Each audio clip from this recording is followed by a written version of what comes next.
Welcome to Moonlit Scarecrow. New horrors await you every night. So before the darkness takes over, hit that like button, subscribe, and turn on the notification bell, because some stories are best heard in the dead of night.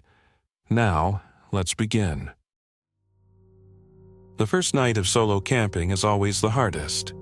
That's what I told myself as I pitched my tent near Blackwater Creek, miles from the nearest campground. I'd wanted solitude after my breakup with Sarah. Needed to clear my head.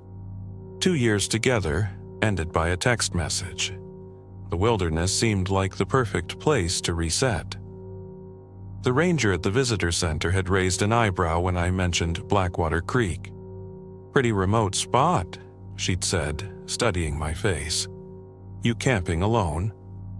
When I nodded, she'd hesitated before stamping my permit. "Just follow protocol. Let someone know your plans. Be bear aware."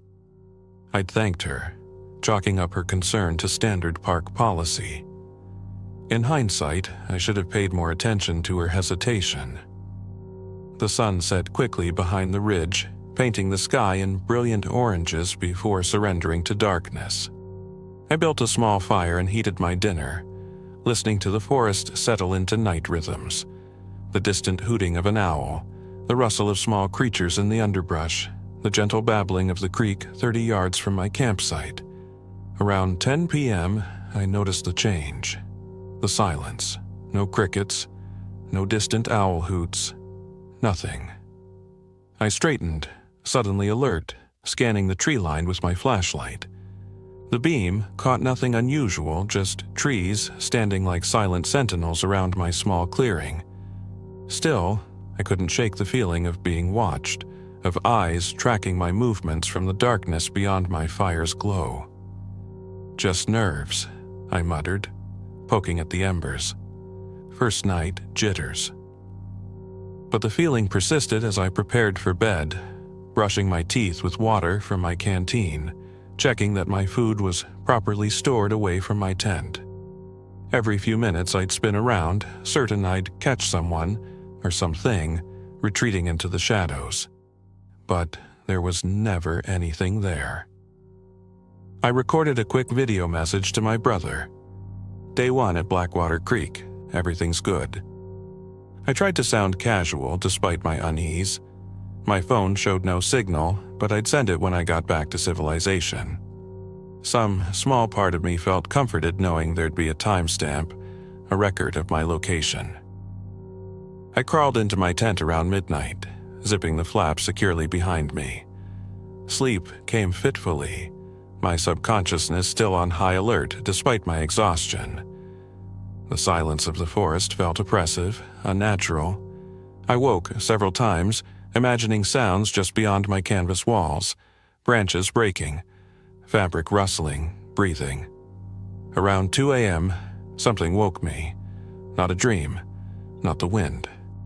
Footsteps. Slow, deliberate, circling my tent. I froze, heart hammering against my ribs, ears straining to track the movement. The steps were measured, careful, human. Someone was out there moving around my campsite. "Hello?" I called, voice cracking. "Is someone there?" The footsteps stopped immediately. Silence pressed against my tent walls. I fumbled for my flashlight, hands trembling so badly I nearly dropped it. Clutching my pocket knife in my other hand, I unzipped the tent just enough to peek out. Moonlight illuminated the clearing.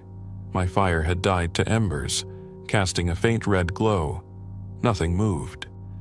But my backpack, originally hanging from a tree branch to keep it safe from animals, lay open on the ground 20 feet away, its contents scattered across the dirt. I slipped out of the tent, knife gripped tightly, scanning in all directions. The forest remained eerily silent. My heart pounded so loudly I worried it might give away my position to whoever was out there. That's when I noticed them. Boot prints in the mud near the creek. Large ones. Fresh, not my hiking boots. Someone had been drinking from the creek, my creek, and beside the prints a cigarette butt still smoldering. Smoked filters. Marlboro Red. I didn't smoke. Someone had been there, recently, watching me. I followed the prints a short distance, my flashlight beam trembling across the ground. They led to the edge of the woods, then disappeared into the undergrowth. As I stood there, debating whether to follow further, a twig snapped deep in the forest. Then another, closer. Someone was moving toward me through the darkness. I backed away slowly, then turned and ran to my campsite, adrenaline surging through my veins. My hands shook as I gathered my scattered belongings. My map was missing. So was my compass. My food supplies had been rummaged through, some packets torn open, contents sampled and discarded. Worst of all, my car keys were gone, taken from the zipped inner pocket of my backpack. I packed in record time, leaving half my gear behind, too terrified to care about anything but getting away. As I worked, the footsteps returned, keeping pace with me just beyond the tree line, tracking my movements, never coming into view despite my frantic sweeps with the flashlight. Dawn was breaking as I stumbled onto the main trail, hiking at a near run despite my heavy pack and the rough terrain. Twice I fell, scraping my hands raw on rocks. I didn't care, I needed distance. Occasionally I'd hear movement in the brush parallel to the trail, my unseen companion keeping pace, always just out of sight. I hiked 12 miles to the ranger station, arriving as the sun peaked overhead. The ranger on duty recognized my distress immediately, sitting me down with water and a first aid kit for my bloodied hands. While I gave my statement, 2 park officers went to recover my abandoned gear and investigate the site. 3 days later, a park ranger called the number on the ID I'd left in my abandoned tent. They'd found my equipment, he said, and something else. Something I hadn't left behind. Dozens of Polaroid photos scattered around my campsite. Photos of me setting up camp.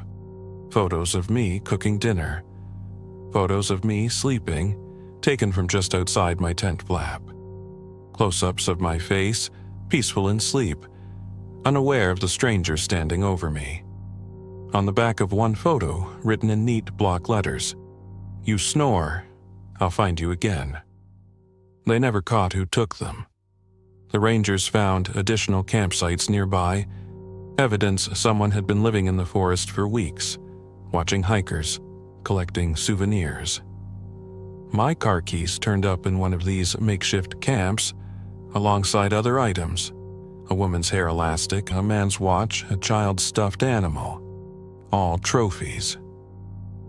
I later learned that 3 hikers had reported similar experiences in that area over the past year. All solo campers. All men in their 20s. All with dark hair and beards. All looking conspicuously like me. I haven't gone camping alone since. Sometimes, in my apartment in the city, I wake suddenly in the night, certain I hear those same measured footsteps circling, just outside my bedroom door. And some mornings, I find my front door unlocked, though I'm certain I secured it the night before. I changed my locks last month. It hasn't helped. "Trust me," Kyle had said, tracing his finger along an unmarked path on the topographical map. "This trail leads to the best camping spot in Colorado. It's off the tourist grid. Pristine." I'd known Kyle since college, an adventure junkie, always chasing the next adrenaline high. Jake was more cautious like me, but Kyle had a way of wearing down objections. "Life's too short to stick to the marked trails," he'd insisted, his enthusiasm infectious. We'd been planning this trip for months, a week in the Colorado wilderness. Just 3 friends reconnecting after years of adult responsibilities pulling us in different directions. When Kyle suggested going off-map, I'd felt the familiar mix of excitement and apprehension his ideas always triggered. 6 hours of arduous hiking later, we reached the meadow as dusk fell. Beautiful, secluded, perfect. Rolling green expanse surrounded by towering pines. A small lake glimmered in the fading light, reflecting the mountains like a mirror. Jake and I set up our tents while Kyle started dinner on his portable stove, smugly accepting our compliments on his discovery. "How'd you find this place anyway?" Jake asked, hammering the last stake into the soft ground. Kyle's smile faltered slightly. Friend of a friend mentioned it. Said it was spectacular but hard to reach, perfect for avoiding crowds. Something in his tone made me look up. "You've never actually been here before?" "Not personally," Kyle admitted. "But look at this place. Worth the trek, right?" I had to agree. The meadow was stunning, cradled by mountains on 3 sides with the lake nestled in its center like a jewel. We ate dinner as stars emerged overhead, the Milky Way stretching across the sky unimpeded by light pollution. The silence was profound, broken only by the occasional call of a night bird or the gentle lapping of the lake against its shores. That night, wrapped in my sleeping bag, I woke to strange sounds, soft, distant, like soil shifting underground. A gentle trickling, as though water was finding new pathways beneath us. I listened for several minutes before dismissing it, blaming exhaustion from our difficult hike. By morning, I noticed something odd about our campsite. The ground felt uneven, different from the night before. The lake seemed to have shrunk slightly. Its shoreline receded. My tent, perfectly level when I'd pitched it, now sloped noticeably toward the center of the meadow. Jake noticed too. "Does the meadow seem tilted to you?" he asked over breakfast, coffee sloshing oddly in his cup. Kyle laughed it off. "It's just your city legs, not used to natural terrain." "No, something's different," I insisted, pointing to the lake. "That shoreline has definitely changed." Kyle stood stretching. "Lakes fluctuate, probably just normal drainage." But as I walked to the perimeter of our campsite, I noticed other changes. Small depressions had formed overnight, subtle but unmistakable. The ground felt spongier in places, as though the soil beneath had shifted. And there was a new smell, earthy and damp, like freshly exposed soil after rain. We spent the day hiking nearby ridges, photographing wildflowers and distant peaks. I tried to ignore my unease, focusing instead on the breathtaking views and the easy camaraderie between us. But when we crested a particularly high point, I looked back at our meadow and felt a chill. From this vantage point, it looked wrong, almost like a shallow bowl with our campsite near its center. "Hey guys," I called, pointing. "Does that look right to you?" Jake squinted. "Was it always that shape?" Kyle shrugged, but I noticed he didn't look directly at the meadow. Perspectives change with altitude, optical illusion. Returning exhausted at sunset, the uneven ground seemed more pronounced, but we were too tired to relocate. Our campsite had definitely sunken several inches, creating a noticeable depression. The lake had shrunk further, its water level noticeably lower. "I don't like this," Jake muttered as we prepared dinner. "Something feels off." "It's probably just soil compression from our weight," Kyle suggested, but his usual confidence seemed forced. "Natural process." The sounds returned that night, louder, like sand running through an hourglass beneath us. A subtle but persistent grinding. I switched on my headlamp and examined the floor of my tent. A hairline crack in the ground ran directly under my sleeping pad, barely visible but definitely new. I crawled out of my tent, needing to see the full extent of the changes. In the moonlight, the meadow looked alien. The depression around our campsite had deepened, the ground sloping inward like a funnel. The lake had drained significantly, exposing a muddy shoreline riddled with small holes where water disappeared into the earth. Outside, in the moonlight, I could see similar cracks spiderwebbing across the meadow, all centering roughly around our campsite. Some were now an inch wide, revealing darkness beneath. I woke Kyle, showing him the cracks. For the first time, he looked genuinely concerned. "Maybe we should move camp," he admitted. "Head back to the marked trail in the morning." At 3 a.m., Jake's scream jolted me awake. I scrambled outside to find him standing barefoot in the moonlight, wild-eyed. A 6-inch-wide fissure had opened under his tent while he slept, swallowing half his sleeping bag. "We need to leave," I said, staring at the growing network of cracks. "Now." Kyle finally agreed, but as we hurriedly packed, the ground shifted violently beneath us. A tremor rippled across the meadow. The center began to sink, pulling everything toward it like water down a drain. A sinkhole was forming beneath us. "Run!" I shouted, abandoning my half-packed gear. "To the trees!" We scrambled toward the forest edge, the ground crumbling behind us. Jake stumbled as a fissure opened beneath him, his leg plunging through. Kyle and I pulled him free, his leg scraped and bleeding but intact. The sound was deafening, a roar of earth and stone collapsing. Trees at the meadow's edge tilted inward as their root systems lost purchase. The lake emptied in a rush, water swirling into the growing cavity. From the safety of the ridge, we watched in horror as our idyllic meadow collapsed. Our campsite disappeared into a 30-foot sinkhole, revealing an underground limestone cave system. Water from the lake poured into the cavity, creating a temporary waterfall that roared through the night. We huddled together on the ridge, shocked into silence, watching as the ground we'd slept on disappeared. Had we waited even 10 minutes longer to evacuate, we would have been swallowed with it. Dawn revealed the true extent of the collapse. The meadow was gone, replaced by a gaping pit with jagged edges. At its bottom, we could see the remains of our camping equipment mixed with soil, rocks, and broken trees. The underground cave system was partially exposed, dark openings visible along the pit's walls.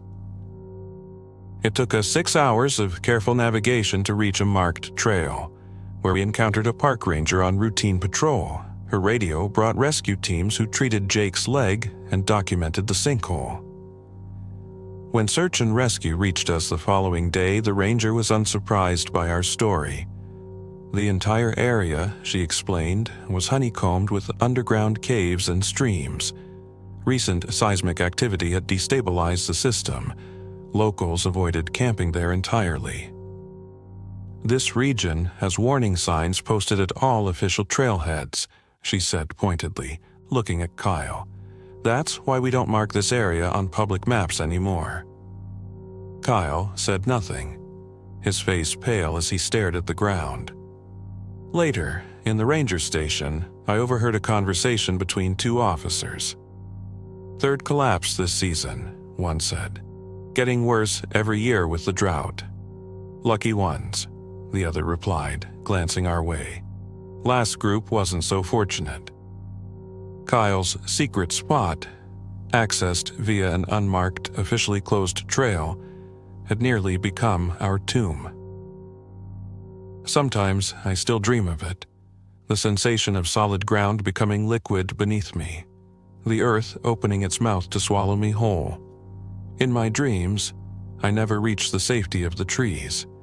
In my dreams, I'm still falling, watching the sky recede above me as the darkness rises to meet me.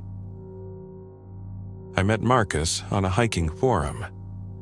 After months of chatting about backcountry adventures, we agreed to meet for a weekend trek through Redwood National Forest. His knowledge of remote trails impressed me, a self-described off-grid enthusiast who'd explored territories I'd only dreamed of visiting. I'd been hiking alone for years, but my sister had recently convinced me to try group excursions. "You need to be more social," she'd insisted.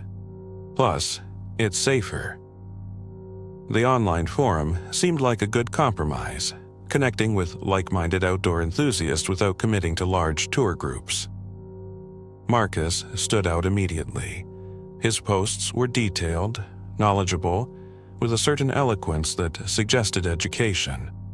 When he mentioned planning a redwood trek, a bucket list item for me, I'd messaged him privately. Our correspondence had been consistent for months, sharing trail recommendations and wilderness philosophies. We met at the trailhead on a crisp Friday morning. Marcus was older than his profile photo suggested, maybe mid-40s, lean and weathered. His equipment was top-notch but visibly well-used.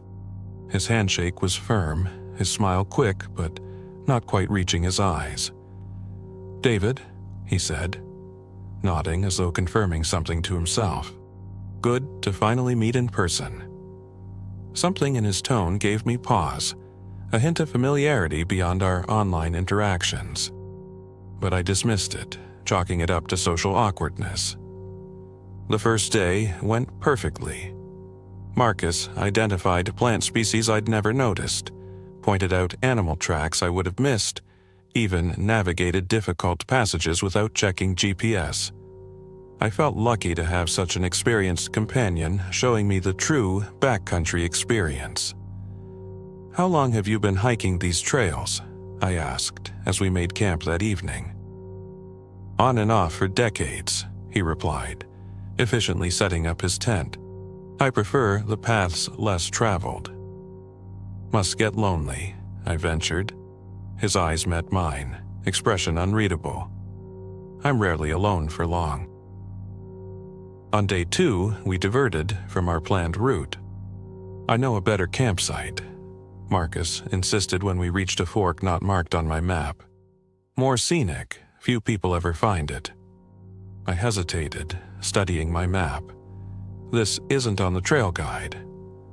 "Best places never are," he said, already moving down the unmarked path. "Trust me." Hours later, nothing looked familiar. The forest grew denser, the terrain more challenging. My phone showed no signal, and the GPS marker on my hiking app didn't align with any landmarks I could identify. "Marcus, I think we should turn back. This doesn't look right." "Almost there," he kept saying, "just over this ridge." The trees seemed to close in around us, the atmosphere shifting from majestic to oppressive. I began noting landmark trees, mentally mapping our route in case I needed to retrace our steps alone. By nightfall, I realized we were completely off trail. The coordinates I'd shared with my sister as a safety measure were now meaningless. When I confronted him, Marcus just smiled, a strange expression that didn't reach his eyes. "Don't you trust me yet, David? After all our conversations?" Something in his tone made the hair on my neck stand up. I forced a laugh, pretending I was just tired from the hike. We made camp in a small clearing, and I deliberately kept conversation light, asking about his most memorable hikes, watching his face carefully as he described remote locations in unusual detail. "You know," he said casually, poking at our campfire, "there's something special about these old-growth forests. The way they muffle sound. You could scream at the top of your lungs and no one would hear you half a mile away." He looked up, catching my expression. "Not that anyone would need to scream out here, just an observation." That night, I pretended to fall into deep sleep while watching Marcus through slitted eyes. He sat by our small fire, methodically sharpening a hunting knife that seemed excessive for a simple weekend trek. Then he pulled out a small leather-bound notebook and wrote something, glancing at me repeatedly. I focused on maintaining deep, regular breathing, fighting the urge to run immediately. Knowledge was survival now. I needed to understand what I was dealing with. When he briefly left to relieve himself, I risked a quick glimpse at his backpack. Inside was a collection of souvenirs. A woman's hair clip, a man's college ring, a broken pair of eyeglasses. nothing that belonged together, nothing that belonged to him. At the bottom, a plastic bag contained several driver's licenses with different names but similar faces, all men, all with builds similar to mine. I eased everything back into place seconds before Marcus returned. He studied me carefully, then seemed satisfied by my performance of sleep. "Rest well, David," he murmured, returning to his notebook. "Tomorrow's a big day." When he returned, I noticed him checking the notebook again. I caught glimpses of other pages filled with names, dates, and locations. Some names had been crossed out. The methodical organization sent ice through my veins. This wasn't opportunistic. This was practiced. I feigned sleep through the night, mapping multiple escape routes in my mind. The forest that had seemed so beautiful by day now felt like a perfect trap. Isolated, confusing, and apparently familiar only to Marcus. At dawn, I feigned sleep as Marcus left to check the perimeter. The moment he disappeared into the trees, I grabbed my essential gear and, on impulse, the notebook. Inside were entries dating back years, detailed accounts of solo hikers he'd guided off-trail, people whose disappearances had created brief mentions in local papers before being attributed to wilderness accidents. Some entries were horrifically detailed, describing how long individuals had lasted in the wilderness.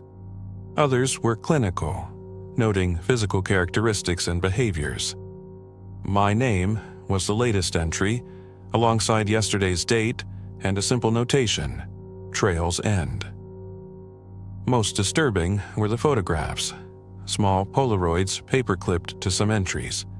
Hikers smiling on trails, unaware they were being photographed. The same faces later, expressions transformed by fear.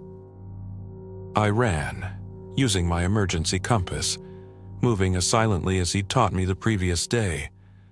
Behind me, I heard Marcus calling my name, his voice echoing through the trees, first confused, then angry, finally threatening. "David, you'll get lost without me.